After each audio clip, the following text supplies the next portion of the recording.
இருப்பாங்க, வண்டி வாகனம் வாங்க முயற்சி பண்ணிட்டு இருப்பாங்க. ஸோ இது எல்லாத்துலயுமே வந்து சின்ன சின்ன தடைகளை அவங்க சந்திச்சுட்டு இருப்பாங்க. இது எல்லாமே செகண்ட் ஹாஃப்ல பாசிட்டிவா நடக்கும். நல்ல கடன் ஏற்படும், நல்ல பதவி ஏற்படும், நல்ல ஒரு உத்தியோகத்தில் மேன்மை, இது எல்லாமே நல்ல பதவி கிட்டக்கூடிய அமைப்பு அப்படிங்கிறது எல்லாமே இந்த மேஷராசிக்காரர்களுக்கு இந்த வருடம் நடக்கக்கூடிய விஷயமாக இருக்கும்.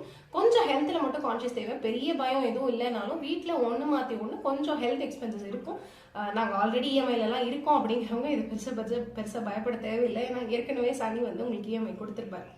அப்படி எதுவுமே எனக்கு இஎம்ஐ இல்லை நான் வந்து பெருசா இப்போ வீடு வாங்குறேன் இல்லை வாகனம் வாங்குறேன் பெருசா லோனு போட போறீங்கன்னா நீங்க ஒரு பர்சனல் லோன் ஏதாவது சின்ன அளவுல, நான் சொல்றது பெரிய அளவுல கிடையாது, சின்ன அளவுல மட்டும் ஒன்னு ஏற்படுத்தி வீட்டுக்கு தேவையான ஏதாவது ஒரு கூட்ஸ் வந்து நீங்க இஎம்ஐல வாங்கி போட்டு வட்டி கட்டிட்டு இருந்தீங்க அப்படின்னா ஹாஸ்பிட்டல் எக்ஸ்பென்சஸ் நீங்க கம்மி பண்ணிக்கலாம்.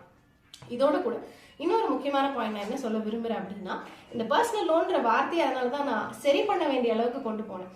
என்ன காரணம் அப்படின்னா, 5ஆம் இடத்தில் கேது, அது போக பாத்தீங்க அப்படின்னா ராகு வந்து 11ஆம் இடத்துல இருக்க.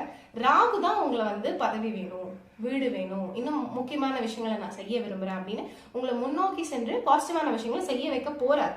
ஆனாலும் லாபஸ்தானத்தில் இருக்கக்கூடிய ராகுவும் 5ல இருக்கக்கூடிய கேதுவும் உங்க மைண்ட் வந்து கொஞ்சம் மாத்தி விட்டுருவாங்க. இவ்வளவு நாள் நான் ட்ரேடிங் போனதில்லை, இவ்வளவு நாள் நான் ஷேர் மார்க்கெட் போனதில்லை, இவ்வளவு நாள் நான் எம்எல்எம் போனதில்லை, நீங்க இனிமே போவீங்க.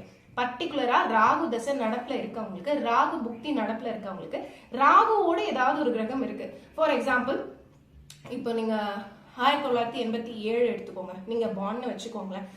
நீங்க வந்து ஒரு பரணி நட்சத்திரத்துல பிறந்திருக்கீங்க, உங்களுக்கு வந்து இப்ப ராகு தசை நடப்புல இருக்கு அப்படின்னு நீங்க வச்சுட்டீங்க அப்படின்னா, இல்ல ஒரு அஸ்வினி நட்சத்திரத்திலே பிறந்திருக்கீங்க, உங்களுக்கு இப்ப ராகு தசை நடக்கக்கூடிய வாய்ப்பு உண்டு அப்படின்னு நீங்க எடுத்துக்கிட்டீங்க அப்படின்னா, உங்களுக்கு வந்து அந்த ராகு தசைனால இந்த மாதிரியான இன்வெஸ்ட்மெண்ட்ஸ் வந்து உங்களை தேடி வரும். உங்க வீட்டு வாசல்ல வந்து உங்க நட்பு, உங்க 3ஆம் கட்ட என்ன சொல்ற சொந்தங்கள் யாராவது வந்து இன்வெஸ்ட்மெண்ட் பண்ணீங்க அப்படின்னு கேட்பாங்க. இது உங்களை தேவையில்லாத ஒரு கடன்ல மாட்டி விட்டுரும். அதனாலதான் அந்த பர்சனல் லோன்ங்கிற வார்த்தையை நான் அவ்வளவு திருப்பி சொன்னேன்.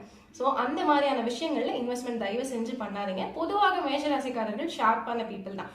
இது ஒத்து வராது அப்படின்னு தெரியிற இடத்துல எல்லாம் கொண்டு போய் இன்வெஸ்ட்மெண்ட் பண்ணிட்டு மாட்டிட்டு இருக்கிற ஆளுங்க கிடையாது. பட் இப்ப 5ல கேது இருக்கனால மைண்ட் கொஞ்சம் சஞ்சலமா இருக்கும், மனசு கொஞ்சம் அலைப்பாடும். ராகுவும் சேர்ந்து வேலை பார்க்கறாரு, உங்களுக்கு பர்டிகுலரா ராகு தசை நடப்புல இருக்கு அப்படின்னா அவங்க கொண்டு போய் இந்த மாதிரி இன்வெஸ்ட்மெண்ட் பண்ண வச்சு தேவையில்லாத கடன்ல மாட்டி விடக்கூடிய தசாபுக்திகள் ஹெல்ப்ஃபுல்லா இல்லைங்கிற பட்சத்துல இந்த மாதிரியாக நடக்கக்கூடிய வாய்ப்புகள் உண்டு. ஸோ அதனால நீங்க வந்து இந்த ஒரு விஷயம் மட்டும் காஷனா வந்து பார்க்க வேண்டியிருக்கும். வாக்கு கொடுக்கும் பொழுது, யாருக்கு வாக்கு கொடுத்தீங்கன்னாலும் சரி, ஒரு ஆஃபீஸ்ல ஒரு ஒர்க்கே இருக்கு, ஒரு டாஸ்கே இருக்கு, நீங்க ஃபினிஷ் பண்ணணும், இல்ல வீட்டுல கணவனோ மனைவியோ இந்த ஒரு விஷயம் பண்ணணும்னு சொல்றாங்க அப்படின்னா, வாக்கு கொடுக்கும் பொழுது நான் முயற்சி செய்யறேன், என்னால ஆன வரைக்கும் நான் பாக்குறேன், இப்படிதான் நீங்க சொல்லணும், டியூஎலா தான் சொல்லணும், நான் முடிச்சு